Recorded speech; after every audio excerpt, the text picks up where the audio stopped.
Hello, everyone. Welcome back to the Enter the Labyrinth podcast. I know we've been away for a little while, but you got me, myself, Humble. We got Xenulous and special guest Sailor, Mr. Queuing for Worlds, coming in hot with the new podcast. How you guys doing?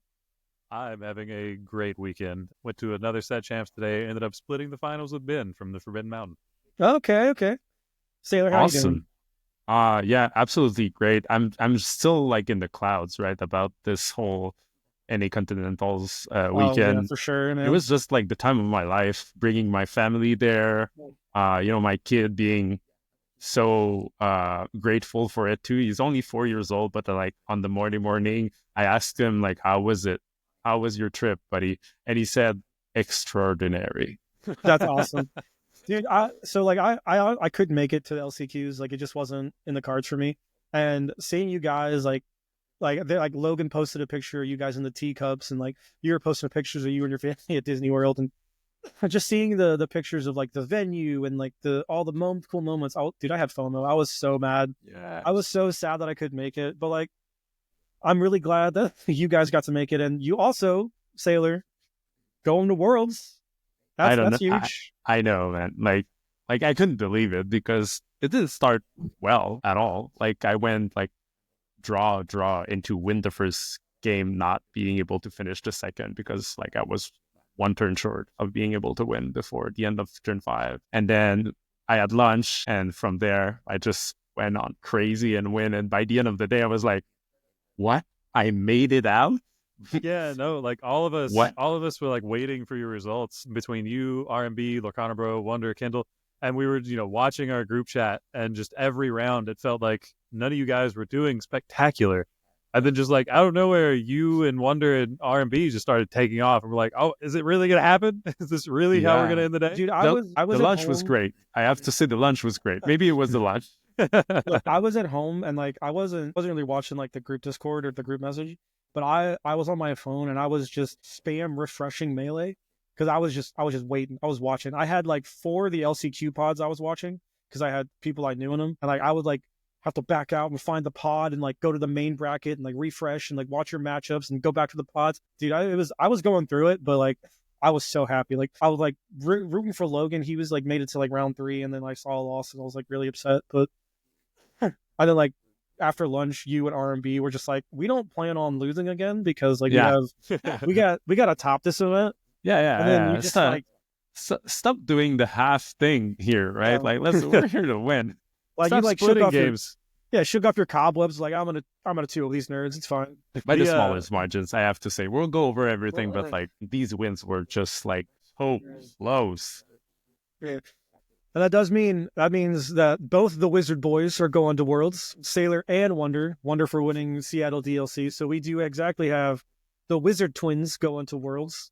It's like I'm gonna market that. Don't worry about that. I'll get a T-shirt made for Orlando because Orlando is my stomping ground. So even I'm not cute, but I'm gonna be there because it's in my backyard. So why not? I'm going to do everything I can to make it. I'm going to try this year to not miss another North American DLC. I feel like that was just a really good record to have this year. And the more chances you try, the more chances you have to make it, right? Yeah, definitely. I am definitely going to like make sure I have my passport and everything. That way I can like any of the Canadian DLCs or anything kind of out of state out of the country I can go to. Really, like had I had the funds, I probably would have been a degenerate and gone to Australia with Kendall, but dude, a $3,000 plane ticket just saying. Yeah, and also the flight, like it's a trip. Like, it's a full trip. Right? It is a full 24-hour flight, and like you don't arrive there all clean and fresh. Like you're tired and you haven't played a single game. R&B and I were like really talking about that. R&B and I were going to go. We got tickets, and then like I think it was last week we just started talking about it logistically. Like, okay, we have to leave Friday, which means we have to leave Wednesday, which means we arrive Friday, and they are 16 hours ahead of us. So then we get like 8 hours of sleep and immediately have to play, and then we have to leave Sunday. So like, just the more we talked about it, just the more logistically we just couldn't get the time off of work, and that's just days off we could use for season 2. So we just decided to give it to the Australians and Kindle. It would make sense to bring 3 because there's only 2 world invites. So we needed like 1 or 2 lab guys going. Yeah, yeah. That's fair. That's very fair. And we'll see. I'm We'll see joking. how this DLC ends up too. Like it's I'm interested to see like if their meta is like what they have to offer. Like if they've innovated anything. I haven't really heard of any of the results from any of these like Australian events. So it would be really cool to see like their DLC kind of take off and like maybe bring something new to the table. Like the format's pretty solved. I doubt anything new will come up. Yeah, but, like I doubt. it would be really cool. So I mean, we say that, and then there's going to be like some Ruby Emerald location pirate stuff that just crushes Kindle and round no, one. dude, it's gonna be like Sapphire, Amber, Dwarves. I'm telling you, it's taken off. It's new meta. He's starting to sound like Sailor Coach... before this set came out when he was talking about microbots. Yeah. Oh, okay. You did right. Okay. I have coached one person on Red Blue in Australia, and I know Kendall also did one or two. One or two.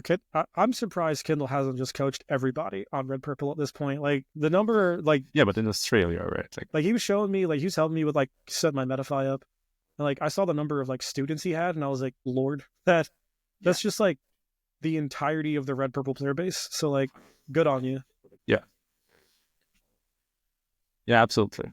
So talk me through your rounds. How was the event? Like when did you really kind of figure out that like your boy is getting out of this bracket? Like I am top 16. Yeah. I am locked. No ifs, ands, or buts. Mm-hmm. First, I prepared a ton for this event. I even played other decks trying to figure out if I should play something else. And at some point I was like, wait a minute. Red Blue is the best deck in the format. There is no other decks that I pilot as well as this. I should just play it. And eventually, I was just debating between a few versions, like a Quill version with more board wipes, or even like with small Sisu, or the one that I ended up with was a very, very smooth, low uninkable, and very consistent one, right? Like no small Sisu, the full count of every card that matters in the matchup that I am envisioning facing. Yeah, looking at your list coming off of like when I think you either sent it to the group chat, like this is what I'm playing, or I saw it after the fact. But looking at your list and like it was I think it was like one or two cards different from the list Logan played in LCQ. Yeah. And I was looking at it like, if I was gonna like hop off the Mufasa train and get back on a Red Blue, like it would be like this list looks great. I was like, no cheeches, but yeah, like, your list looked really solid, and I was really interested in how you kind of came to those conclusions and like kind of got to where you were on the list as well. I mean, to that point, like the night before the LCQ, I like laid my 60 out on the table in front of Sailor. I was like, all right, what am I doing? And he's like, all right, you're taking this out, you're putting these in. Yeah, I think because your guys was really similar, right? Like Logan was on the third Pirate's Life, and you stayed on two. And the third Ice Block. And the third Ice Block. What made you? He was on 61, and I was 61. On one Medusa. Okay, so like, what made you not want to play like the third Ice Block and the third Pirate's Life? Well, I wanted to stay at 60. Yeah. And I was actually gonna register 3 Ice Blocks and like 2 Pirate's Life, no Medusa. And then I woke up kind of early Saturday morning, and I said, you know what? And in Dallas, I brought the 4th Medusa like last minute, and it did wonder. Like it was just so good. I was playing Medusa every turn, every game, and I was like, yeah, man, this is fantastic. I want as many as I can. And so I was like, you know what? I think people are like not expecting it, and I kind of want one copy. And with no small Sisu, I felt like I didn't need the 3 Ice Blocks. And so I replaced 1 Ice Block for 1 Medusa. And through the tournament, the whole time, I was like, okay, is this Medusa would be better as an Ice Block? And not a single time it would have been. Like the Medusa was always better than an Ice Block at that spot. That's actually super interesting to hear, because like when we were in Atlanta for the 10K, like after the fact, obviously this is hindsight, like going back over our matches to try to give as much data to you as possible, because we did like kind of play like an offshoot of your list. Like we kept some of the spice out, but like it was basically like kind of the same shell and like kind of the same theories behind what you ended up on. And I was like, dude, I really kind of want like at least a Medusa, like something to, because like the aggro decks were just killing us. Like that's what we lost to, is I just played purple steel hyper aggro like 3 times, and like I just couldn't come back from it. in hindsight, maybe one of the changes that I would make would be like cut one Vitalosphere to only one and then get to 3 ice block. Because for the event, the locations weren't as big as I thought they would be, except for exactly Ed. Yeah. Yeah, and that which I don't think the Vitalosphere changed anything. Like, well, no, for sure not. All right, so we're getting off topic. So run through your matches. Yeah, absolutely. So first round, I went against Amethyst Emerald, Sean Keaton, the guy who finished, I think, top 4 in Seattle with his Mystical Rose and Beast Relentless combo. I won game 1. Spicy. Yeah, I won game 1 on the draw. And very, very close match, very grindy, like with a lot of Lyles like being played, me losing lore and stuff like that. Like very, very grindy. And of course, the more grindy it is, the better it is for me. So I ended up taking it out, but very like close match. And then game 2, I had it under control. I had played like a shark, and I think I had either a Talo or a Hiram and a big Sisu in play, and he had the Beast Relentless, so I couldn't quest. He was only on the 8th lore, and I was something like on 10. Like I was like very much ahead, right? And I visioned for a Maleficent Dragon, and I'm like, okay, next turn I'm going to Dragon the Beast and just go ham and win, right? This game is done. And he has the 1/3 Ursula, a Rabbit, and the Beast Relentless. And he goes Elsa, tap my big Sisu, quest with the Beast Relentless for 2 going to 10, and then smash into it with the Rabbit. And his face just like enlightens in like happiness, and he just like and plays Mystical Rose off the top. Oh my God. Give +2 lore to the Beast. Challenge, and so quest for 4 with the Beast. Challenge with the 1/3 Ursula, doing a 3rd damage onto my big Sisu. Quest for 4 more, going to 18, and then finish off the big Sisu with the Elsa to go to 22. That isn't a heartbreaking loss, but yeah, damn, that was cool though. That was very cool. Yeah, I was kind of like, okay, this is cool. Like that's for sure one of those losses you take and you're like, yeah, that happened, and you kind of reflect on it, like, dude, that was really cool. Like, yeah, like I know I was on the wrong end of it, but yeah, for sure. That was like, sweet. Yeah, like the 1/3 Ursula would have been anything with 2 power, and that would not have worked. Yeah. You know, so it was really like perfectly the right sequence of cards needed. You always got to like kind of root for the guy who puts like the wacky one of unplayable bulk rare in his deck, and it just like does the thing. Yeah, I think he had more than one because he had Ink 1, I think. Well, like that's really close to the list that was played in Seattle. The Emerald Amethyst that made day 2. Yeah, that's the guy. That's the same guy. Oh, same guy. Yeah. So yeah, I don't know if he had made any changes. I think he might have been playing Go-Go. I don't know. Anyway, so it was a 1-1 fair and square. Like, okay, I was gonna win that game, but he did it. He did this thing, right? So, and then round 2, I face a Lux guy, Dengsor, who's been playing Blurple, right? He's been a Blurple for a long time. I go first, win pretty easily. And then game 2, he goes for an early library, and I have an awkward draw. I try to fight with a 5 Cosmawi's library, but I take out this character before he can get value out of his library, and like it's all like back and forth. Really, like we're not having our normal draws, any of our. But eventually, I never found the Hiram, and he just like runs away with the game. Even that, if I eventually deal with the library. And so that's like another 1-1. And then the third round was really the heartbreaking one. I won. I was facing the mirror. He was on Great Soul Dragon. I won the first. It was a very long and grindy game where he was like at like 19 ink and I was on 12 and just playing like 1 threat per turn. And it didn't matter that he had so much ink because like he would like overcommit to the board. I would be it and then play another big thing. You know, I was just out grinding him, and eventually I realized, okay, there's not a single iron left in his deck. So I'm just like doing it, and it's just like working. Like I'm just outplaying him basically, and it's working perfectly, and I'm winning the game. And then second game plays pretty similarly, but there's like 3 Pirate's Life on his side being played like kind of like in desperate measure because I'm doing everything. I'm controlling. I'm not letting him quest much, But it comes to time, and by the end of the turn 5, he was very close from winning. But I had the win on my following turn. He didn't know that because I had time in hand, and like there was no way for him to know for sure that I had it. But and he was looking to find his home to try to close the game, but he couldn't find it. And by this time there's 2 judges next to us, and I'm telling him, "Do you know what's happening right now?" And he was kind of like a little bit confused or something. I was like, "You're not getting anything out of it if you pass your last turn." And the judge says to me, like, "I encourage you not to say anything more than that." I'm like, "Yeah, that's fair." And I just wait.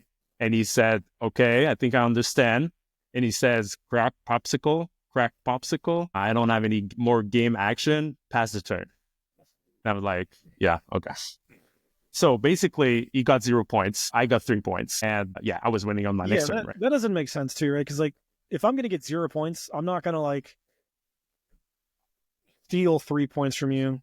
4 points. I'm not going to steal 4 points from you. If either way I'm getting 0, like I'm just going to concede. Like the math doesn't compute to me. But like, hey, look, it worked out in your favor. You still got there. Anyway, I was very, very disappointed at that time because like I had like played better, played faster, and I had not lost a single game. Why am I only getting 3 points, right? Like I felt like it was not fair to me. But anyway, it's the nature of the format. And so we go to lunch. Lunch is great, and we come back from lunch in 4th round, and I play Emerald Amethyst again. And Emerald Amethyst is the one that almost knocked me out of Dallas. Not knocked me out, but like it was like my first 1-1 on 5th round, and that I just needed to win and then draw. But eventually I got out of it and 2-0'd another green steel and went draw, and I got there. And then in both Toronto and Seattle, both of the rounds that I got knocked out were to Emerald Amethyst. So this was like redemption arc for you. I'm like, okay, this is it again. It's Emerald Amethyst when it matters the most because I'm 003 basically. Like on Melee it says I'm 102, but I'm not. I'm 003, right? I have 9 points, and I win the first one on the draw, and I'm like, dude, this is it. Because I played turn 4 shark, and he just like, nah. Can't turn anything sideways anymore. Turn 4 shark is a good card. Like that. Yeah, turn 4 shark just kills the deck, to be honest. Like it just kills the deck. It makes a matchup that should be favorable into like, I can't. What am I doing? Wonderful. I can't race this thing. Like if I have a Pirate's Life, it's over. And I also like sank Pirate's Life twice after with that shard. He's just grossly done. Yeah, I was like, and then second game was the most intense thing that I have experienced. He goes to it's turn 8, and I have decided a line 2 turns earlier that would put me on very low number of cards in hand, but enough pressure so that I could win before he can find the reach, right? So a very kind of like high reward, like not high reward, but like certainly didn't play like a safe line. Like I inked my Hiram to play a Maleficent Buster Dragon, that kind of play, right? Yeah, it's a high risk, high reward kind of thing. Where like you took a risk, and if it didn't pay off, you're like probably kind of in a bad spot, but it did pay off, and you were just like leagues ahead. And so it's turn 8. I have him on 16, and he draws this card for the turn. He only has a rabbit. He draws this card for a turn, and his whole body language says, "I just got the win." I'm like, I'm looking really quick at his notepad, and he has himself on 17 going to 18, right? Like I had him on 15 going to 16, but his was 17 going to 18 with his rabbit in play. And so I'm like, oh, he has code bounce, and he think he's winning, but I have him on like 2 lore less than he has, right? So I'm saying, wait a minute. But he had already inked this card. He was going to make his play. And I just like fully stopped him before he make his play. And I'm like, I think we have a problem here because I have you on 16 and I see that on your notepad, you're on 18. And I just say, we're going to call a judge and see what's up. And he says, okay, by the way, very nice opponent, like very like, oh, what is happening? You know, it's not about like, oh, no, you're wrong. And we go through this with 3 different judges. It takes like 15 minutes to reconstruct the whole game from turn 1 to turn 8. And this card says a lot about the history of the game, and I remember very vividly what happened. But because I was on the play that game, right? Because I had won the one on the draw first. There was like this. I had played like turn 3 Hafalgo, turn 4 Tala, and turn 5 challenge is Prince Philip, and there was like this discordance in registering or lore, and basically it was going from 8 to 13 on my paper and 8 to 15 on his at some point. And it didn't make sense because at no point did he add like 7 lore in play at a time. And basically what happened, what we thought happened is that he wrote 13, but his 13 was looking like a 5. And so on the following turn, he quested for 2 and he wrote 17, right? Because he thought it was a 15, but it was actually a 13. Okay. And so the ruling was on my side. Everybody was like, okay, I think Sailor has the right amount of ink. And so he goes goat, going to 19, quest with rabbit, goat. And I just draw, quest out, win. Because I had lethal on board. That's insane. Because I made the call 2 turns earlier, okay, I just did the math, right? I'm like, if he doesn't challenge anything, I'm winning like in 2 or 3 turns, right? So I just need to just like play this big potatoes and just turn sideways. So I had like a big Sisu and 2 dragons or something like that. Really, it was just like dragon. Oh yeah, you're just like 3 turn clock with that board. Yeah, exactly. He's like, oh, I'm the aggro deck now. And what's funny is that on the turn I drew a pirate's life. So even if you had like dealt with something, you're still fine. So like you just had it, so it didn't really matter. Yeah. What a heart racer though. Like that is definitely some intense gameplay right there. Yeah, very much. And like the whole judge situation, just me like because at some point the first judge was like not sure and he was kind of ruling on his side, and the second judges like just rolled the whole thing down just to make sure. And so I was right. So I just want to like emphasis that you should not take, like anything for granted. Just like make sure that you have the right ruling, right? Yeah, always appeal. Like it is your right as a player. If you have a discrepancy with like you think the judge is incorrect, you can always appeal to the head judge. Like, yeah. So the first judge didn't say, "Oh, he's right, you're wrong." He was just coming to this conclusion. I was like, I really don't think so, And yeah, so for sure. Can judges like recognize that like it was probably not right and just made the whole very correct way to do it. Anyway, long story short, you got a 2-0.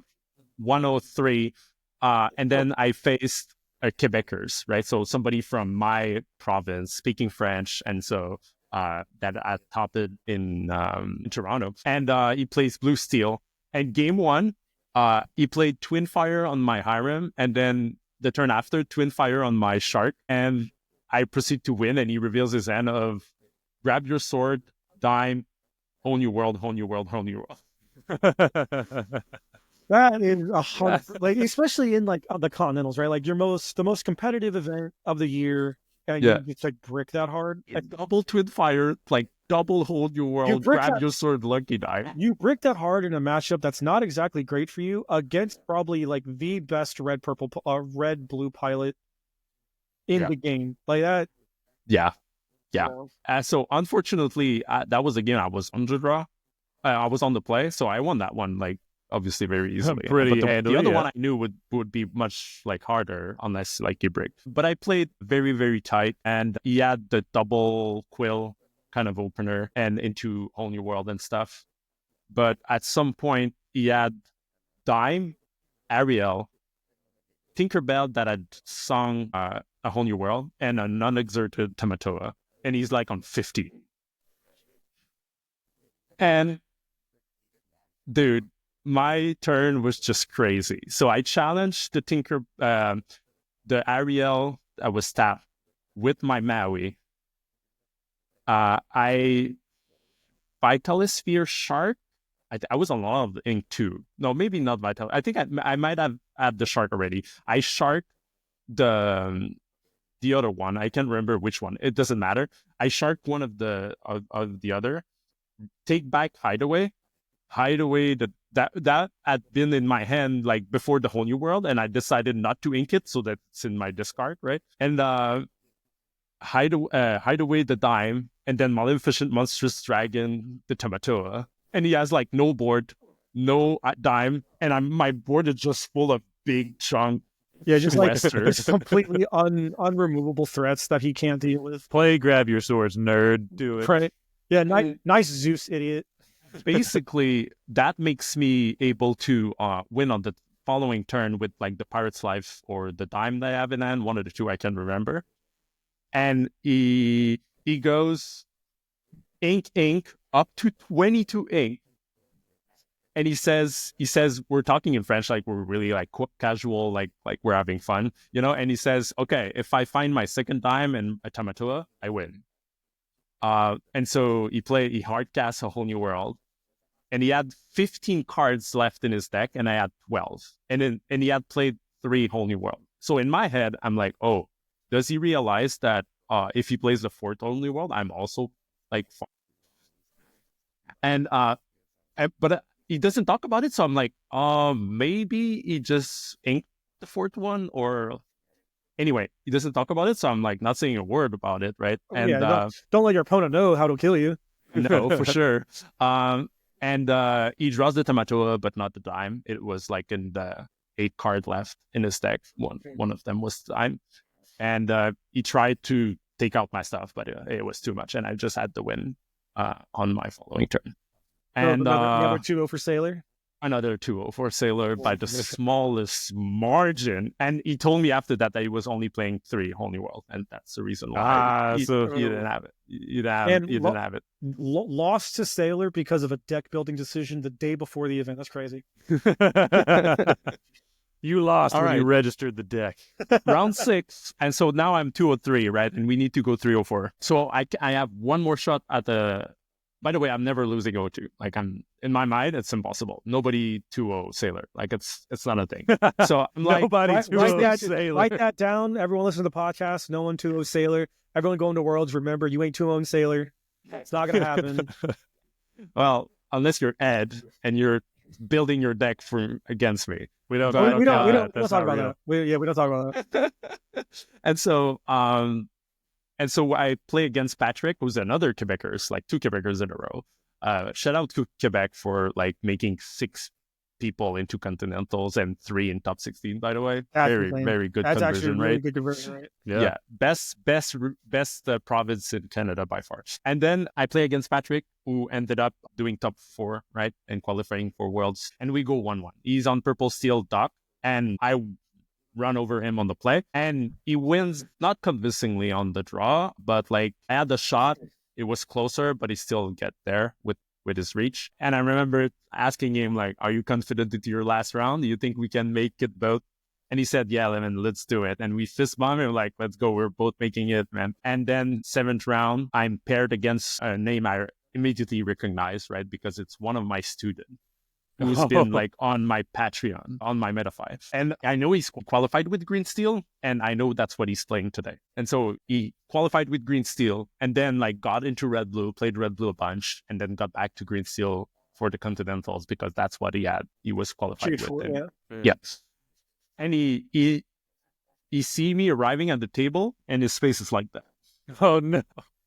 And I'm like, hey man, how are you? And we have a chat, and he says, you're gonna destroy my hopes, man. I'm like, I'm sorry, but yeah, that's them's the breaks, my dude. Yeah, and I know friendships right here. At that point, I'm like full on confidence mode. Like I never lost a single game in a DLC to Green Steel, and it's not gonna happen today. Okay. You know, that was actually one of the driving factors of me like picking up Red Blue. Like obviously, like red is my favorite color in the game, and like I like the removal of red. But I chose to play Red Blue at the times I did because like the 2 decks I did want to lose to is Green Steel and Amber Steel. That's it. Yeah. It wasn't because I was like, oh, I really like this deck. It's really cool. It's like what here are the 2 most hated decks that I do not want to lose to. What rolls them? And it was just like Red Blue, and I was like, done. Let's leave it up. Let's see what happens. And so I did 6 0 against green still in Dallas. And so I was feeling very confident going into the 7th round. And and like we played it out. And I think that's one of the nice thing about that format is like this ice palace is worth a lot of money, right? So we're really incentivized to do anything like, anything shady there, right? Yeah. We just play the game, and like if we won one, we both get a very nice expensive card. But obviously that's not I'm aiming for, right? Like I'm aiming for worlds, right? Like there's nothing else that mattered for me. But we play it out. Goes turn 2. He let me goes on the play first, and he goes morph into shift beasts into I think Ursula or Diablo, and sees my hand. I played like Hiram on turn 3 after this, and so he sees my hand, and it's like ice block, brawl, and he said, "Oh my goodness!" I'm like, "Yep, you're not winning that one, buddy." I will say, like, I have watched you play Red Blue a few times, and like I will see you on like a complete brick, and I'm like, dude, there's no way she's getting out of this. And like off the top, you're just like, oh wow, it's just what I needed to unlock my entire hand, and you just like proceed to steamroll the opponent. I'm like, I wish I could draw like that. It's got to be the Sailor diff, because every time I've played it, I'm like, okay, I need exactly this thing. Draw an uninkable card. Yeah, wonderful, nice. Let's pack it in. And you're like, yeah, I think if I draw like a brawl here, I think I'm fine. You're like, no, that's a brawl. And I'm like, dude, what the? Why not me? I know it sounds very abstract, but I like to think that I play with the top of my head, the top of my deck known. I know what's at the top of my deck. Like, I try to make plays in order to open up some of the plays that I could draw, right? And so that's one of the ways that I play with the deck that I've realized. And I think that's like something that is hard for me to say in word, right? Because like I'm always playing towards something, even if I don't have it in hand, because I know it's the nature of my deck to find those pieces right on time. And one of the thing also is that I always keep a blue cards to fetch for something, right? So I ink roll a lot. Like I just ink that card. I'd rather go vision for the big answer, right? Like the one thing that I know is important in the matchup, right? Of course, against green steel, brawl is the card, right? So that's fine. But like in general, like against purple, I'm not, or purple steel, whatever it is. Like I don't want to brawl your thing. I feel like that's too low of impact of a play, right? And I'd rather draw cards, look for bigger haymakers, basically. Anyway. Heard it here first, everyone. He's got the Millennium Eye. He is Pegasus. He knows the top card. He knows what you're going to draw. He knows what he's going to draw. Sailor sits down. Sailor sits down. If you play against Sailor, just concede. Sailor sits down. No 1-2-0 Sailor, Yugi boy. And my deck has no pathetic cards. I went pretty easily that one. And second game, he also doesn't have Shift Diablo again. And he has like a turn 2 into Prince John, like making me discard. But I have like Hiram, Sail, Pop, plus like Pop again, Tala, into Medusa, Sing how far I'll go, Big Sisu. You just had one of those games that made him regret registering the color steel. You're like, wow, why? I should have just played aggro. Concedes while he's on 0 lore and I'm on 2 lore. And the judges right behind us just look at the North pattern and says like, why is that? And my opponent says, no, don't worry. Sailor just like absolutely destroyed me, and it was a fair and square game, but like he just rolled over me. He's only on two lore, but I have no board, no cards, and no hope. So let me just and his board is full of big. Dude's got 3 big ceases on the board. Let me concede with dignity, okay? Yeah, exactly right. Cool. And obviously you win the game. I couldn't believe it. I couldn't believe it. Like going from 0-3 to 3-4. It's a humble run, bro. That's what I coined that in the Thea's event where I started like 3, and then the last 5 rounds. I just the last 5 rounds. Yeah. I was just like, I guess I'll keep playing. See, like I 2-0'd my opponent. I was like, oh, that was pretty cool. Then I 2-0'd my opponent. I was like, there's like no shot, right? Like then I 2-0'd my opponent, and I was like, okay, I need 2 more 2-0s. Like my run clearly ends right now, and like then I 2-0'd my opponent, and the last round comes up. I was like, this is where I am. Like it was a good run. Yeah. And then I just 2-0'd my opponent. I was like, oh, okay, cool. Maybe I got this. Yeah, so I feel like my mulligans were very sharp that day. Every time I said, I'm gonna mulligan one more just to have like a better shot. And like the 7th card was always the one that I needed, I was just like being in the zone with my mulligan and my deck, and like the whole very low uninkable deck was just like grooving. It was just grooving. It was just so good. It was butter. Like it was so smooth. That's so good to hear. So Yeah. take us back after round 6. You, Luke, R&B, you have all won. 7. Oh, okay, This is round 7, yeah. after round 7. You, R&B, Wonder, you've all won your matches. You're all Yeah. sitting around the same points. What's the feeling? How's everyone in the lab camp at that point? Yeah. So we like got big group hugs. R&B was actually the last player to play his match, to finish his match. Trust me, I know. Yeah. Me and my phone was like, okay, yeah. Humble was like texting me the whole time. He was like, "What have we heard about Ryan?" Because you were like with the first one, I think, to get there. So like we knew about you, but the whole time we're like, "Where's Ryan?" And Ryan was just, it must have been a grinder of a set because he was just in there forever. My wife was sitting behind me, like in this chair, playing like her game, and I was like over here. I was trying to play Marvel Rivals, but I was like too concerned with like refreshing the page. And like every time I would refresh and a new result come in, I turn to like Sailor got his match. He might be in top 16. But Wonder got his match. He might be in top 16. And then like 30 minutes goes by, and I finally start like, Ryan got his match. All the boys might be in top 16. Like I know his match was a grinder. Yeah. So we hugged, like Zach made it, like everybody, like Zan went to me and like, "Oh, did you make it?" I was like, "Yeah." He said like, "Good job, man. You're the best," and something. So it was just like all over the moon about the situation. And we sat for to know the standings, the exact standings. And with the 15 other players that are qualified for day 2. And I'm on 13. And then we have the unfortunate news that Luke made it 17, yeah. Right?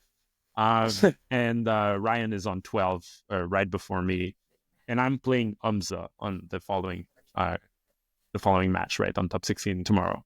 And he comes to me, right? He knows me from Seattle. We chatted a bit, and of course, there's this whole situation where Umza is playing red blue. Has been playing red blue for the first DLC. Yeah, he top 8'd Atlanta. He top 32 Dallas, I think, or no, it was at Toronto or Vegas. I can't remember exactly. No, he had a drop. Then top 32 Vegas, and then top 64 Seattle, or one or the other. I can't remember. And so everybody was always asking me like, why is this guy running 72 cards? And how does that make sense? And I would always tell them, well, he has like kind of the same ratio of card draw with Chicha. It's just more. He has more density. I don't agree, but I can see why it works, And there was always this situation where I would respect him as a player, but I would not agree on his deck building choices, right? People don't understand that Hamza is just like an actual math genius. Like he is actually just like the numbers guy and just a mathematical savant. So like that's something like people don't understand. Is I talked to him a little bit. I think it was either Atlanta or Chicago, and like I suck at math, and I kind of gave him like, "You still running too many cards, buddy?" It was like, but he was just like math knowledge, and I was like, "I get it. Okay, cool, man. Like, do you, buddy?" Like, yeah, he's doing a PhD right now. I don't know in what, but he's doing a PhD. It would make sense if it was math, but like dude is just like crazy good at math. So like he's probably got a theory behind the number of cards he's playing. Yes, and so I kind of got it before, and so he goes to me and he says like, "We're playing tomorrow," and he has like his like kind of like, "You're gonna crush me, man," and he says that, and he says like, your list is just so much better in the mirror, like. And eventually I get his list, and it was actually the wrong one on Dreamboard, but he sent me the right list because he's a good sportsmanship. What a good competitor. Guy. Competitive integrity goes so long. Go such a long because way. It was missing 6 cards. And basically what we realized, Logan and me, it was my deck with 12 cards on top of it that were like mid. No, so what we did, like for 3 hours, Sailor and I sat down and played it. Once we got on the first game we played with the incorrect list, I like cooked Sailor, like it was not close, and we're like, oh man, that's not good. But then we got the real list and started playing it, and we learned things playing it. Some card, like Vision of the Future, is uninkable for him, like just flat out, he can never ink that card. He had some cute lines he could do with go the distance, restanding things back up, and Sailor had a couple of lines where he did that.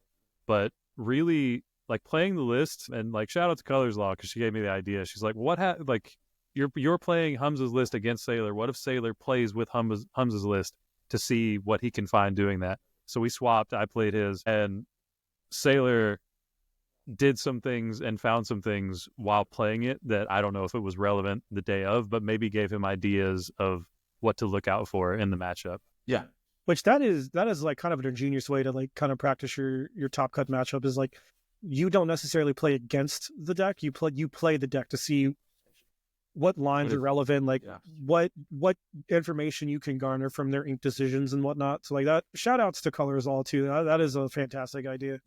So the 4 last match we did, right? Like the 2 first, like because the first one didn't really count, was not the right list. But Logan played 2 on Humza's side, and I played 2 on Humza's side, and I basically won all 4 of them. He did. But the one that Logan were playing with Humza's list, he basically bricked the 2 games, right? It was just bricks. And on my side, I was just drawing the same cards that I would draw if I was playing my deck. Yeah, like I would play it and like I would mull trying to find stuff and I would just get trash back. And I'm like, how does this work? And then Sailor would do it and he would just get, pop, the right ramp side of the deck, basically. Yeah. I just like, it was just too low of numbers to, it was not Logan doing something wrong. It was just the deck being built a way that if you draw the wrong side of it, it's going to feel absolutely trash. And if you draw the right side of it, then it's going to be a 50-50, right? Yeah, so like see, obviously the difference was Logan just shuffled the deck and you shuffled all the 12 cards that you didn't put in the deck to the bottom and didn't draw them. Yeah. Yes. Okay, perfect. We got the game plan. Yeah. And so I wake up in the morning after our testing night. And so like Ryan was testing with Kendall, right? The Ed matchup on that night. And so I wake up on the morning and I feel like, yep, I'm going to Worlds. This guy is not stopping me at all. I'm rolling over that guy. After I went to bed, I was like, so Sailor's in Worlds. The decisions that Sailor makes in the matchup, and especially after playing Humza's list and doing the things he did, I was like, there's no shot. He just doesn't lose. And that is a very big attest to like just like who you are in accordance to the deck, right? Like so like every deck in the format or it has like a creator or like a best pilot. Like No, I'm Not has red purple, you have red blue, and I think it's because of the way you pilot it. Not necessarily like your build or the cards. It's the thought process in which you make your plays is very deliberate, and which is not something you can like coach or teach or give. It's a little bit hard. I try to, but it's hard. Yeah. It's your brain works. I think I explain things quite well when I do coaching, but there's certain things that are a little bit more intuitive, maybe. And that's kind of the thing that I've always worked for me is being a little bit more intuitive. Like I try to math out things, but also I try to trust my intuition. And is that just cannot be really taught, right? Yeah, no, for sure.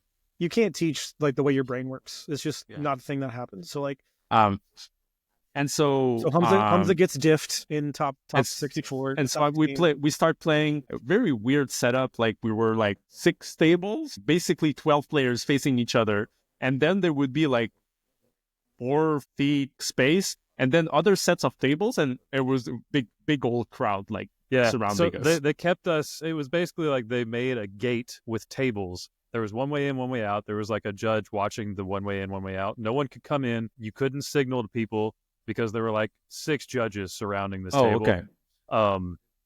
But like the whole time, like you could see the board. So like as soon as I found Sailor, like I just beeline locked. And I think it was Liam. Somebody, I forget who it was that was next to me, but like essentially as I was watching Sailor, I was like, if Sailor wins, I'm going to have to leave the room because I'm going to get him in trouble. Aaron, right? I think because she didn't want you to wake her baby. Yes, it was Aaron. Because literally, like the entire time I was watching it, like watching you play, and like I saw your face light up at one point in game 1, and I was like, if he wins, I have to leave the room because I'm going to be so loud, and he's gonna get in trouble. And she was like, just calm down. I do want to point out, like some of the best memories from these DLCs is not even like my own success or me winning. It's getting hype with the boys when someone makes an accomplishment. Oh yeah, Like Chicago, it was me and Aaron. Atlanta, it was 5 of the boys. But like, just getting loud, getting kind of wild, and just like celebrating the accomplishments has been one of my favorite things. And like, Me too. A lot Me of the too. reason where I was really upset that I missed Seattle, I missed NACC, because like these are huge accomplishments for the team that like I didn't get to celebrate. Like I had to celebrate at home. Like no one understands like how hype I am. I'm like, Wonder just fucking won, or like Sailors going to Worlds, and everyone's like, cool, shut up, leave me alone. And I'm like, but you don't get it. Like you don't understand. You definitely don't get it. You guys don't understand the amount of hours we put into this to try to get some of us through and to have more than one of us through. By the way, speaking of Hamza and like you kind of diffing him in top 16, I'm not sure if you know this or not, but he and R&B had a bet that if you rolled him, he would never play 72 cards again. Yeah, I know. Yeah.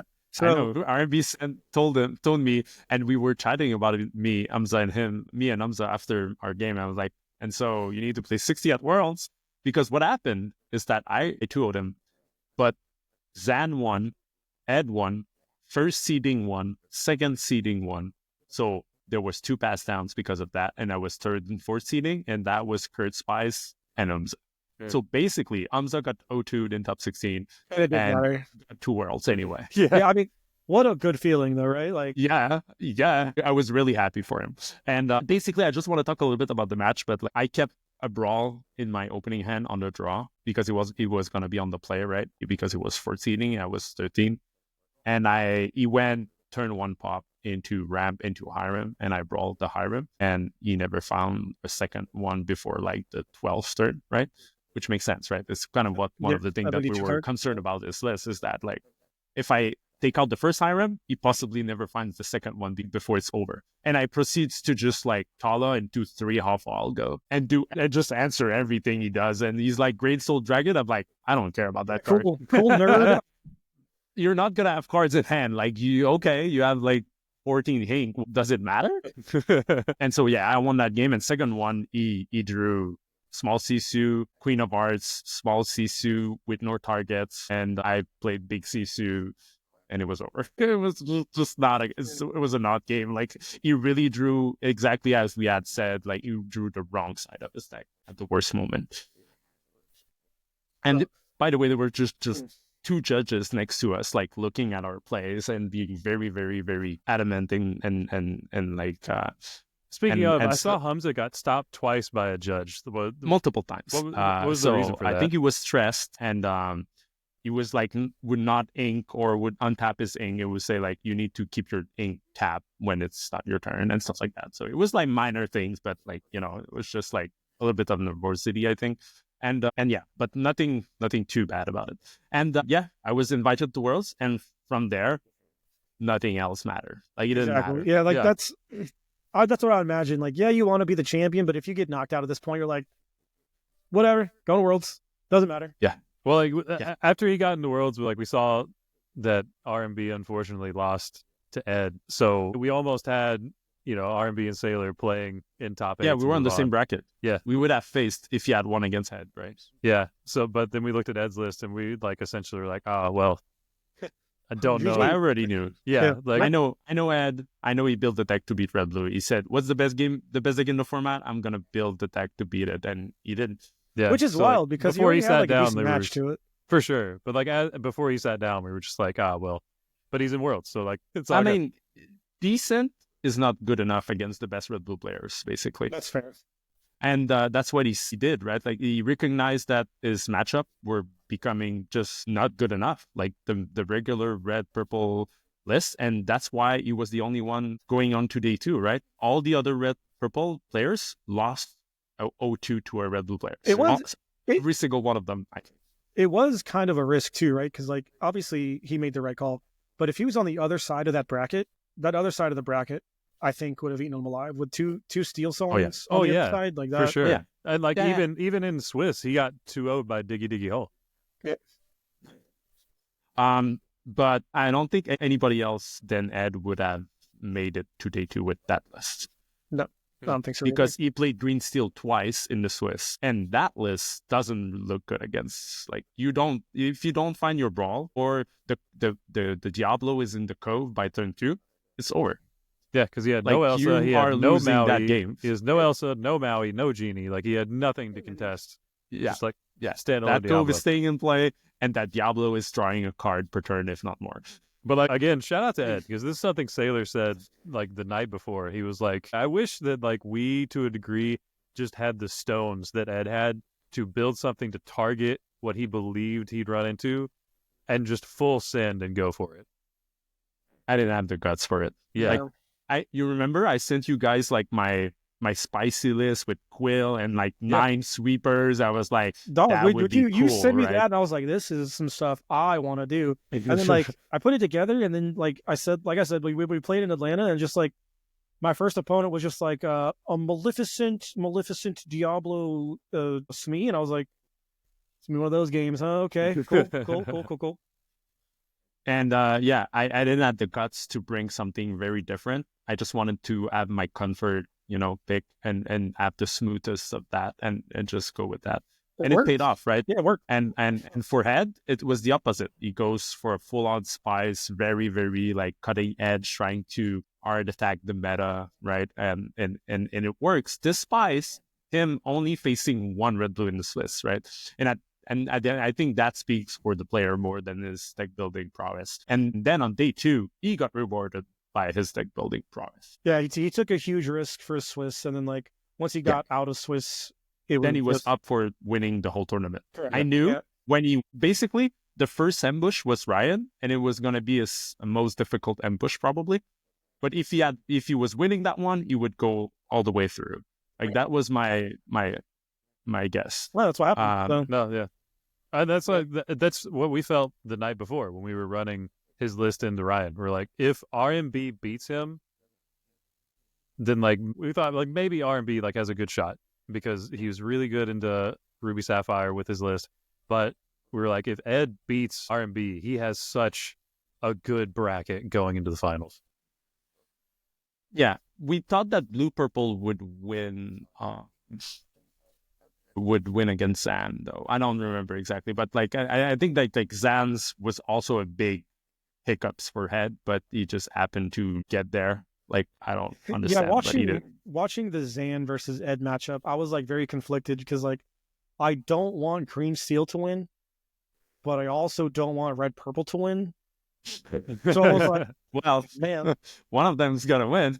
I know. I was like, okay, so like maybe Zan wins, goes against Red Blue, and then just gets rolled. So like, I don't have to see this deck again for a while. But like, and then like Red Purple, and I was like, dude, please stop.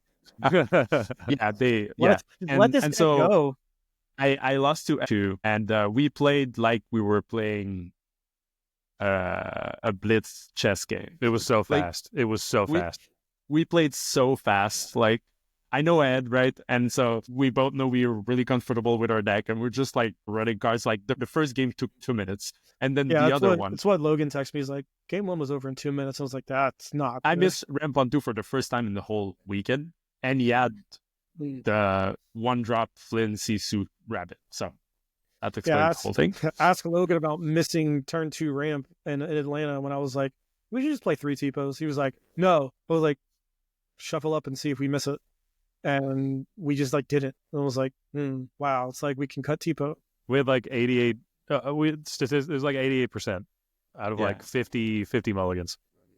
And then second game, I had my best start, and it didn't matter because he went like 1-drop, double 1-drop into just imagination from there. But like I just saw the triple 1-drop opening, and I was like, no. So I kept 6, and I could read Head's mind saying, okay, that's what Sailor has, right? He knows exactly what I have. I kept 6, right? Like it's 100% what's happening. And he goes like mull 4 or 5, I couldn't remember, like a good amount. And so he mulliganed for his card draw and his 1-drop, not for Flynn. I'm sure like if he saw Flynn, he probably mulliganed it away, I'm sure. And he just said, okay, I'm just gonna draw until B prep and win the long game. And that's exactly what happened. Like I'm sure he drew the plan in his head when I said I'm 6. And I basically went the full package, right? Like Pop, Sail, Alphalgo, Shark, Hiram, Tamatoa, Dime, EB preps, and then he has all the terrains in the world, because when he B preps, it was B prep draw 4. Oh. Because he had like triple, like he had like 4 things that says draws a card, right? Like Diablos and Rabbits. And I couldn't keep anything on board for the rest of the game, and I couldn't win even if I had the dime and I had the perfect start. Well, I mean, losing to the eventual champion is like kind of is a little, takes a little sourness out of it, you know? Like, you didn't lose. I mean, I would have been really, really disappointed if it was top 16 match, but as a top 8 match, everybody went to me and like, congratulations. I was just like, yeah, everyone is happy. I'm happy. What's the problem? Everyone. For sure. Well, congratulations on going to Worlds, man. I can't wait to sit in on some testing sessions that you and Wonder have, making your considerations for the World Championship whenever it comes up. Maybe set 7, set 8. We don't know. Set 9's our time. Set 9's the time. So moving on. Speaking of new sets, let's go over some of the dream cards and mechanics that we kind of want to see in the upcoming set. Like, we just got dual cards kind of spoiled. So that is something we've been kind of looking at over the last, probably 2 or 3 sets now that are like, when are these coming? We finally got them. What do you guys think about? I think it's cool. I mean, the lady card that was revealed is Amber Emerald. Lemon Lime is kind of fallen out of favor, so maybe we're getting some tools to make that buff up a lot. I'm excited to see like what other mechanics are coming out with the Duel Links and what the rules are. Like, if we have to play them in those color combos, if we can shift them outside of color combos. I don't know. Yeah. I'm 100% sure, and I know it's not been confirmed, but I'm like, for me, it would be impossible to be anything else than you need to be playing that card with these 2 colors and only with this. Yeah, because that card, Lady, I think, would be really busted in yellow-purple hyper aggro. I don't think if it's like, oh, yeah, this Ruby Sapphire dual color card can go with my Ruby Amethyst deck. I don't think that's something that will happen. Obviously, like, Ravensburger could throw us a curveball and like they could rule it in a particular way. But it does make sense. Look way too weird for new players as well to have like red cards, in their blue-purple deck, right? Like, it would not feel it would not feel right, like, in terms of design. Like, and I'm a graphic designer, like, as a job, and I think the way that they did the layout just means that, there's these 2 symbols next to each other. You can only go on this deck. Yeah. For me, it's just it looks, there's another possibility. It looks like a no-brainer, but like I said, some of the rulings when you put in the Magic brain doesn't make sense. So like I want to just be sure there is like, I think there's like a 1% chance and they allow it to go in other color combinations, but I do think for all intents and purposes, like the Amber Amethyst cards are going to go in Amber Amethyst and so on and so forth. Well, like I immediately went to like the old World of Warcraft TCG mindset, and like sometimes you can like float things out. So while I think it would make sense for sure for that to be the case, like you're saying, I guess we'll have to wait to see what the official in Magic, ruling there's is. both, right? Yeah. There's hybrid cards and then there's gold cards. And the gold cards are exactly like I'm saying. And the hybrid cards can be either played in one of the 2 colors that they're in. So like, it happens in designs, right? But what happens in Magic is that like the golden cards are better because they're restricted into these 2 colors. And the hybrid cards are not necessarily better because they fit into more archetypes. And so if they're too good, then everybody runs those cards and it just becomes very boring. Yeah. Which I do want to kind of bring up that there is a very, very good opportunity here that they're introducing with these dual color cards to beef up and give better tools to the underrepresented ink combinations. Yes, absolutely. Like absolutely. giving yellow-green a card like Lady, for example, is something they were kind of missing, right? Like, they're missing a good statted body with a decent effect. Obviously, like, it's an uninkable card, so like it's not as desirable as, say, like something that would be inkable or something that has more applications.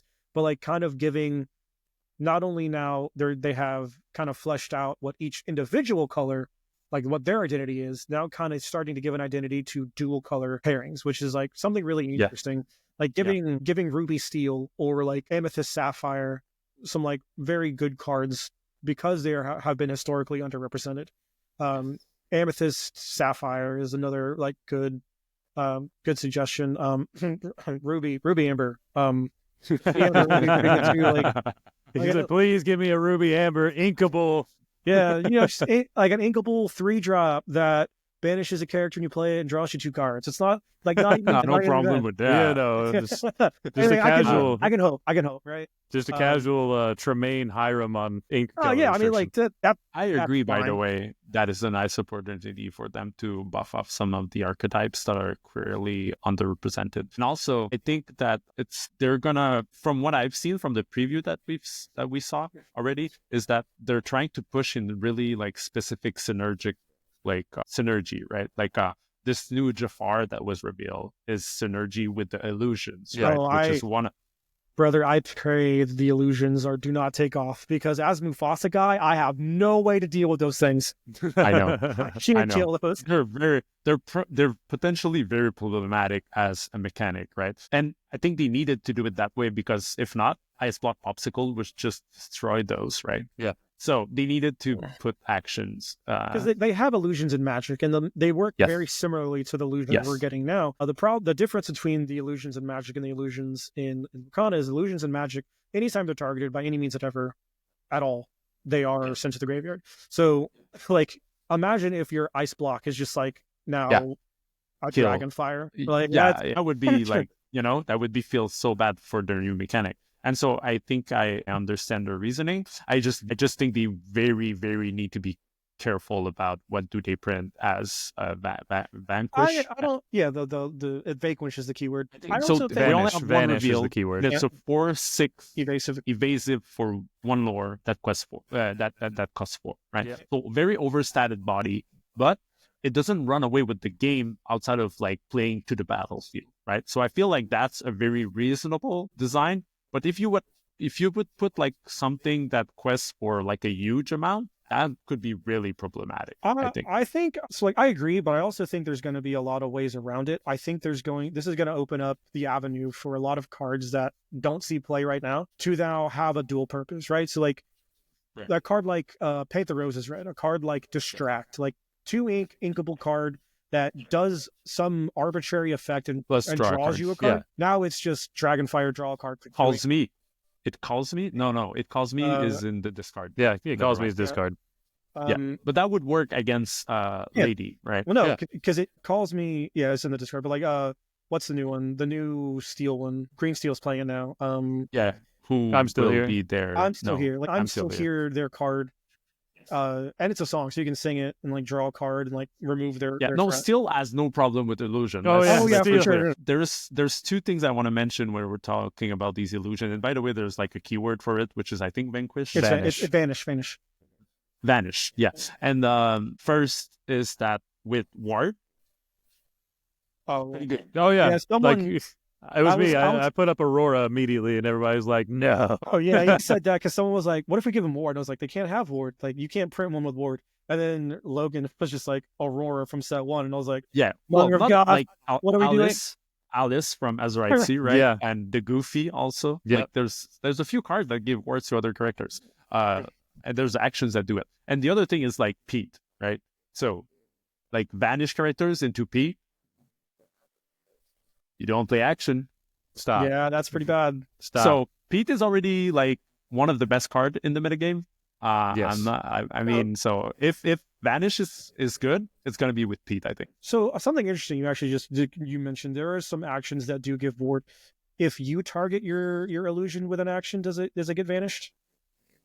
I think that's something huge too. That's something that kind of I'd have to find the keyword again to see if it says opponent or just blanket. I need target. To look at it. Let me try to find it. I don't know. Oh, I think we had not received the official.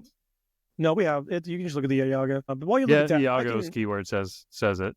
Yeah, I'm looking. I can, with a very good amount of certainty, kind of guess each person's. It's an opponent. Oh, an opponent. Oh, so you can target your own. Ooh, you can target your own. Yeah, that's going to be a problem. Let's hope Ruby Amber gets an illusion that's really good. Obviously, I want a Ruby Amber, some dual color cards. I'm pretty sure that Sailor, you want Ruby Sapphire dual color cards. And I can guess with a pretty good certainty, Logan, that you want Amethyst Emerald as your dual color cards. Please give me some Emerald Amethyst illusions that I can want just a play good with. one drop. I just want something to play on one other than Popsicle. It is the best one drop in the game. Sure, but why does purple as 12 cantrips? 12 cantrip one drops and we have nothing? Because we draw cards. We draw cards and you have to work to draw cards, okay? I'm not saying I want to draw. I want something relevant on one that is not a goon, please. Yeah, you just have like a bunch of things that recycle themselves and we're sitting over here with a 2/2. Like, that's not fair. Give us something else. Give us something. One drop. Like, I want something to play onto the board turn one. Diablo, Obedient Raven forever will be the best one drop I've ever seen. I'm not even asking for anything huge, right? I'm just asking for an inkable card. Like, that. My bar is so low for Mufasa. All I want is ink. That's it. That's all I need. Just like give me a card that's like kind of good and can go in my inkwell if it's not good. That's all I want. Like set after set, cards come out, and I'm like, this would be really cool if it was inkable. Like Daisy got printed. I was like, no, they're uninkable. And then the new Simba, still uninkable. Scars, still uninkable. Like I'm over here going through it, and like Sailor's just playing, upwards of 20 uninkables. Like no, just queue for World, no big deal. I remember when they gave out the Set Champs promo with the inkable mistake, and Humble was like, "You mean I get the shiny one and I can play it?" Like, yeah, it's playable if I pay to win here. Let's go. Let's do this. Just pay to win. Let's go. So Logan, I'll give you a time. What would be your ideal dual color card? Like what text would it say that would say I'm all in on this color pairing? This is my new main. I'm never switching. I'm playing this. I want a body, or even I want another Emerald Chromacon-esque effect. I want something else that can facilitate that, because right now Emerald Chromacon is such a bad card on the draw. Like, I love that card so much. It's legitimately my favorite card in the game because it does something that not a lot of other cards do. It lets you interact with your opponent on their turn, and it just invites misplays so much.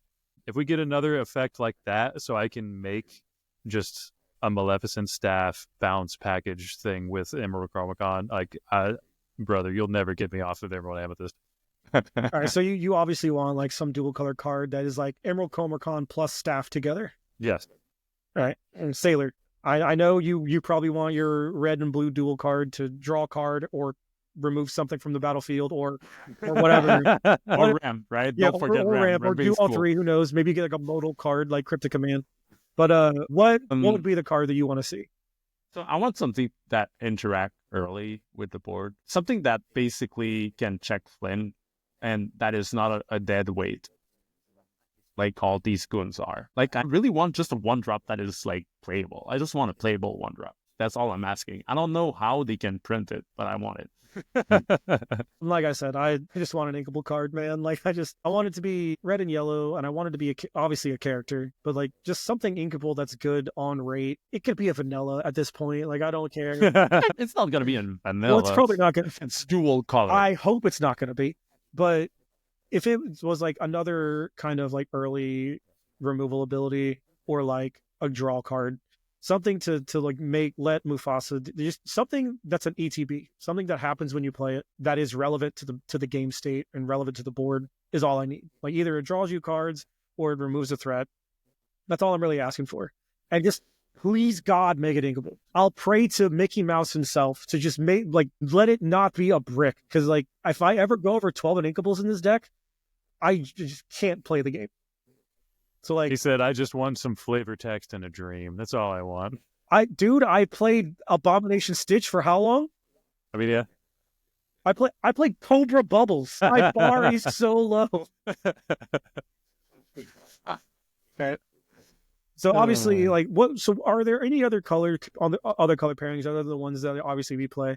Are there any color pairings you're like really hoping that they get something kind of overpowered to bring that color pairing into the spotlight? And what color pairing would you want it to be?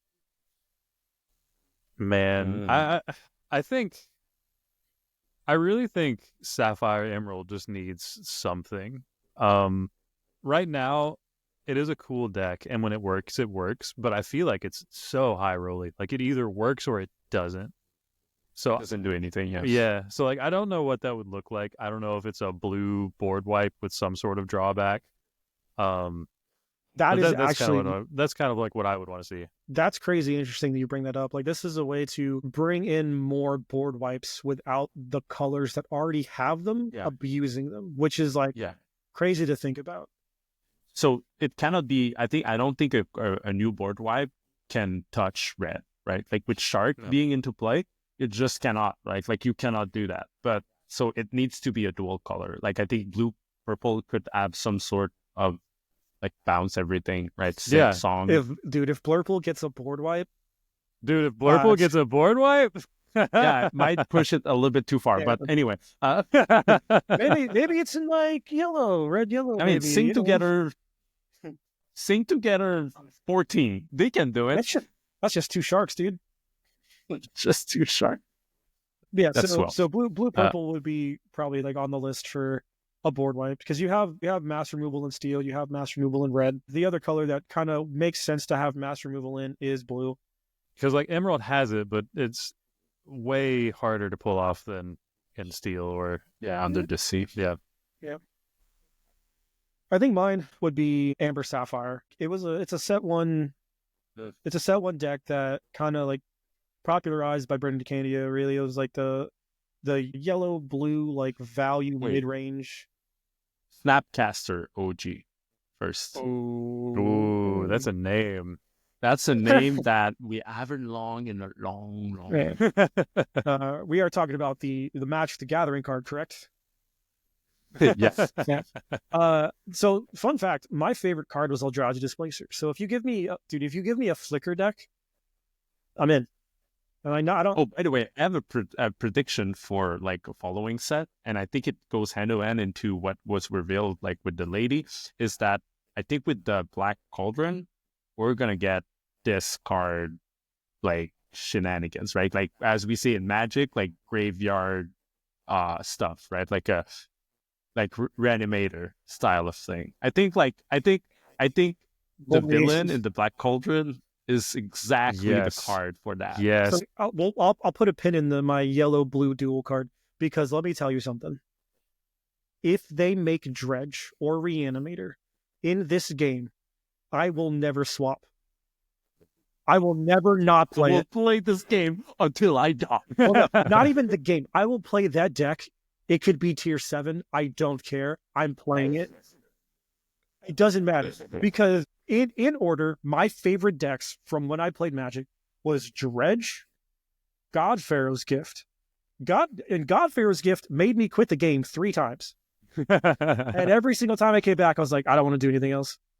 It was just God Pharaoh's Gift. So Sultai Whip, like every deck that milled yourself and dealt with the graveyard, am I going to get got by a single rest in peace? You bet your ass I am. Am I going to let it stop me? Absolutely not. Dormo spread in the... You haven't lived until you milled yourself 2 creeping chills, 3 narcomoebas, and a prized amalgam on turn 1, and just look at your opponent like, do something, nerd. I'm playing a different game. Yeah. I'm playing chess, you're playing checkers. Nice land drop, idiot. I'm going to kill you now. But if we get any kind of like... I don't think they can go that crazy. But I mean, like, not. Who knows? Like, in the years coming in the game, this game plays very, very similarly to the World of Warcraft physical card game. Very, very similarly.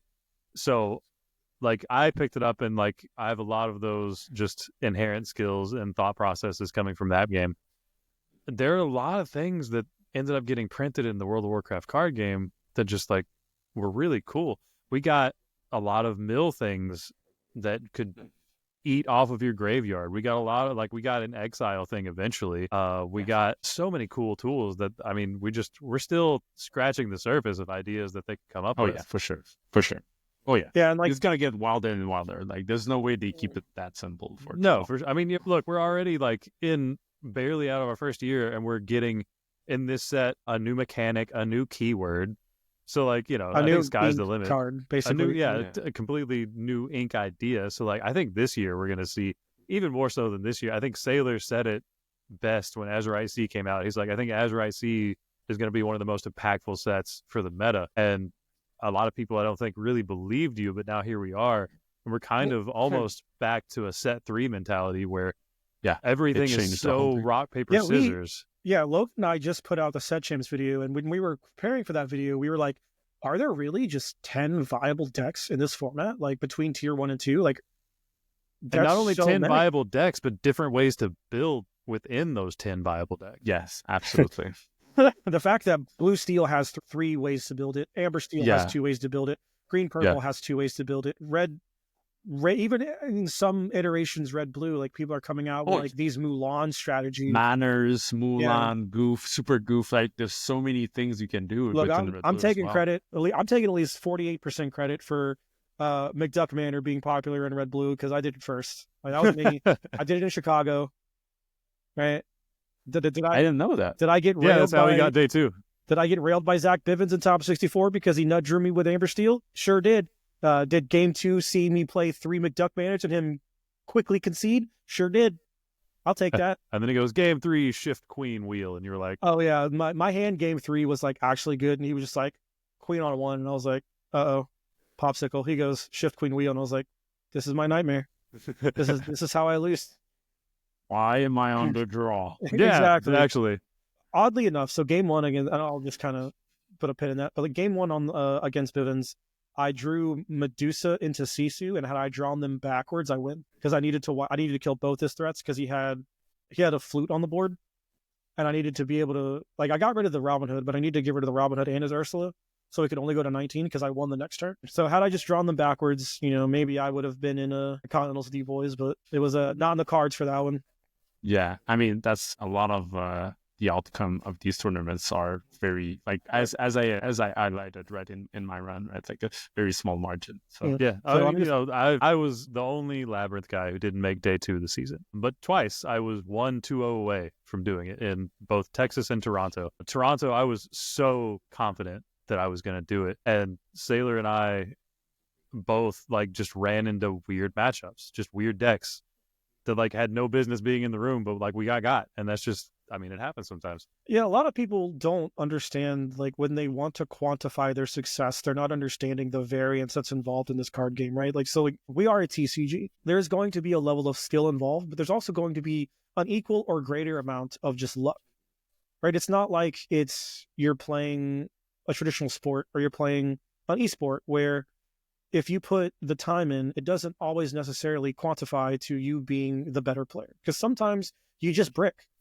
Sometimes, like when I was playing competitive Halo, if I was just better than you, I was just better than you. Right? I knew the maps, I knew the movement tech, I could just outgun you. It didn't matter. If I was the better player, then the better player walks away victorious. And sometimes you just mulligan 6 cards, draw 6 uninkables, and go, yep. That's what happened to me round 3 of LCQ. I was playing against Ghosty. Shout out to Ghosty from Southside in Florida. A fantastic blurple pilot. Super nice dude. I was on the play. Game 1, I rolled him. It was not close. Game 2, had I drawn turn 2 ramp, I win that game. And then game 3, I wasn't even really greedy with my mulligan. I had 2 visions, a Tipo, a Hiram,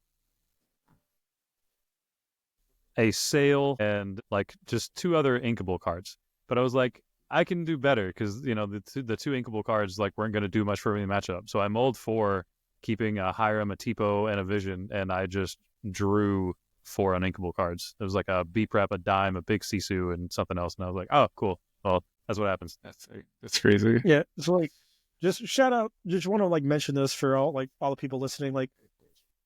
You are going to see some of the same names have success, but you also, what you don't hear is sometimes you just go to set champs and you should get rolled by blue-green dwarves because you just not prepared, or you brick, or you have a weird mulligan. There is an amount of variance in this game that people need to understand that sometimes it just happens. So if you're going to an event and you're not seeing success, there are sometimes it's just not your fault. Sometimes it's just not my day. I won my set chance in Mufasa. There was 0 green steel in the room. There was 0 amber steel. I just feasted. And then sometimes I went to Dallas with Mufasa. I just played green steel for 4 rounds and was sure. Yeah. Yeah, it's same thing happened to CCS. You and I worked on the list that we were taking for like a week and a half, even got Sailor's input. And like, we just ran, like you ran into hyper aggro round 1. Yeah. They were, the event was filled with Diggy Hole and Red Purple, and I just played the 5 truthers that were on Purple Steel aggro. And I was like, yeah, dude, that's cool. Because like we even like compiled our results against Red Purple, and like we hit the goal that we reached or that we set out for ourselves. Like we want to play Red Blue with the antithesis on beating Red Purple.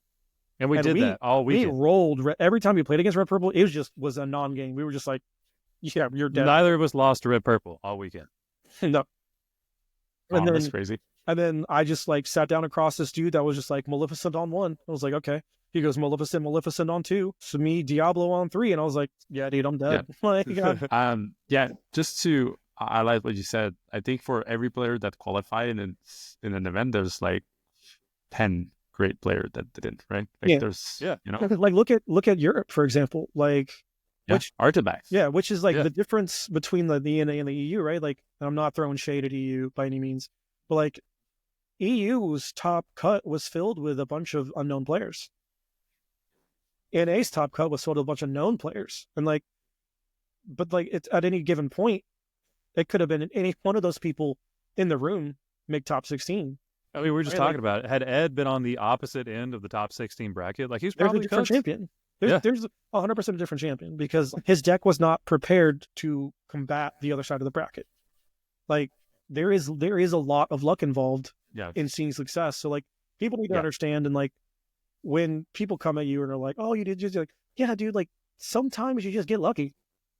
Like, I mean, you need to make your own luck, and I think that's one of the great best players. They set up themselves for being lucky. Yeah, it's another thing that I was trying to explain early on when I said like I'm trying to envision what's the top of my deck. It's kind of like another way to say it. It's like I'm making my own luck by setting myself up for these top decks. Right? Yeah, like you know your list. You know that the cards that you have that get you out of these particular situations, and you set yourself up for those cards to be good. Yeah. So like if you don't draw them, then like back to the drawing board. But if you do draw them, hey, you windmill slam that card on the table and look at your opponent, and go, gotcha. Yeah, that's why top players look like such big brain geniuses. It's not they set themselves up to say, if I draw X card, like I get to do this action. And I'm sure Sailor's been there I'm sure both of you have been there many times. You know, you just like sit there and think. You look through your discard and you're like, okay, if I draw this, I'm gonna look like the biggest brain. Dude, I do it with Mufasa all the time. Like obviously my deck choice is like a tier 7 option compared to the Sailor's Red Blue, but like the number of times I will put myself in a position for the top of my deck to flip into some like great Mufasa flip. Like you'll see that a lot of the times I'll challenge with like a Goth, I'll put 3 damage on it, trade my Mufasa into something, because like if I hit a Rapunzel off the top, look who's drawing 3 cards, right? Like you don't want to lose out on value if you know what it was in your deck. And like that is something that I can kind of attest to when you were talking about it earlier, where like you want to set up the best possible chances, because you know that if the top of your deck is one of these 3 options, then you need to set yourself up to gain maximum value from one of those options.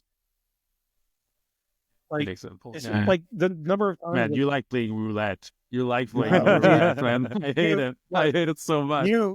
You don't understand the dopamine hit I got when my Purple Steel opponent was like, play Bell, or no, run my guy into your Mufasa with, he has Genie, Diablo, Rabbit, and I flipped it a big Sisu and was like, cool, wipe your board. Is it my turn? Cool, untap. I played a Red-Purple opponent at Locals the other night that like ran his Maui into my Mufasa, and it just flipped a dragon. It was like, cool, kill your Maui, untap, quest for 8, go. Sick. And like there are some times where like Mufasa just flips a Gaston, and I'm like, cool, wonderful. Yeah, this thing is just dead. The good old days of when Mufasa would flip a what was that? What was the one drop that you had? Daisy? No. Before that. Like, it wasn't Stitch, Pluto? I think it was probably Pluto. It might have been Pluto. Oh, just flipping Pluto. They can outplay absolutely anything. Dude, nice the only thing Pluto nerd. can't die to is like new Diablo. Tipo. Yeah. New Diablo, Tipo, and Cursed Merfolk, you know, the trifecta. That's just an O2, right? Is it an O2? It might be. Yeah, I think it's an O2. There's like 3 cards that it can't die to, and everything else is just like wonderful. Uh-huh. But yeah, so like don't quantify your success by like looking at some of the top players and like they're topping these events. Like understand like there is, for every event that they top, there are games where they just don't get there, right? So like, well, I mean, just look at Lorcanabro and even Kendall, like both of their performances at Continentals, right? Lorcanabro was the main driving force behind the Emerald Steel deck that Zam and Wonder both brought, and he didn't make it. Lorcanabro easily has like a 70-80% win rate against the entire team in testing, and he didn't make it.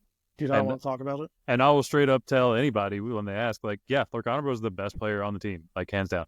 Oh yeah, no question asked. Like he's just like always rolling over us, and I'm like, unless he's playing Steel and I'm playing Red Blue, then I'm like, oh yeah, I'm good.